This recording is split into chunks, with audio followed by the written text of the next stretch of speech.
Hello guys. তো আগের দিনের আমরা ভিডিওতে যেগুলো শিখেছিলাম, লাইন ড্র করব, হাতটাকে কিভাবে ফ্রি করব, কুইকলি কিছু লাইন্স যেরকম হোক, সোজা হোক, কার্ভস হোক, রাউন্ড হোক, যে কোনো লাইন খুব তাড়াতাড়ি ড্র করে কীভাবে হাতটাকে আমরা ফ্রি করছি সেটা আগের দিনের ভিডিওতে আমরা শিখে নিয়েছি।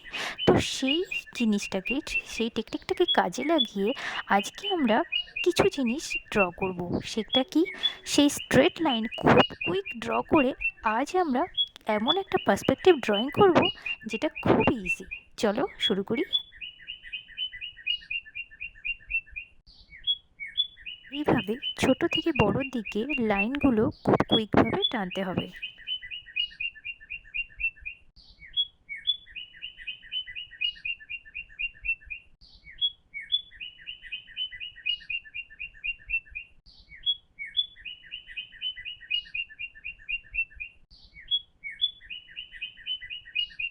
এভাবে আমরা যে কোনো লাইন, কার্ভ হোক, স্ট্রেট লাইন হোক, সার্কেল হোক, ছোট থেকে বড়োর দিকে বা বড় থেকে ছোটোর দিকে ড্রয়িং করব খুবই স্পিডে।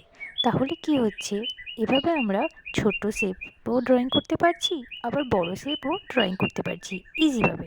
হাতটা আমরা ইজিভাবে মুভমেন্ট করতে পারবো।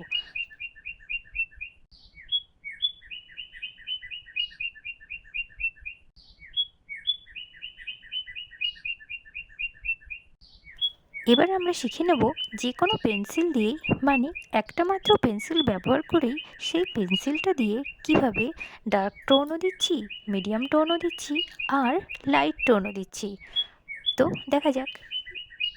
এভাবে আমি হাতের মধ্যে পেন্সিলটা দিয়ে ঠিক যেভাবে প্রেশার দিচ্ছি, মানে যতটা প্রেশার দিচ্ছি সেম প্রেশার পেপারের মধ্যে দিয়ে hard shade, medium shade and light শেডটা ড্র করে নেব।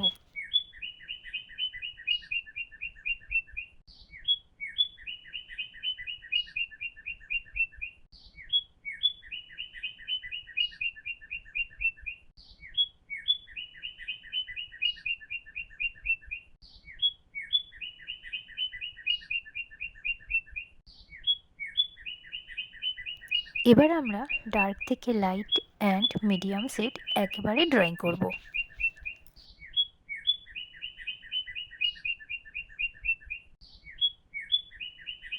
এভাবে আমরা খুব সহজেই একটা মাত্র পেন্সিল দিয়ে hard shade, medium shades and light shade drawing করা শিখে গেলাম। আজকে ভিডিওটা এখানেই শেষ করছি। দেখা হচ্ছে নতুন একটা ভিডিও।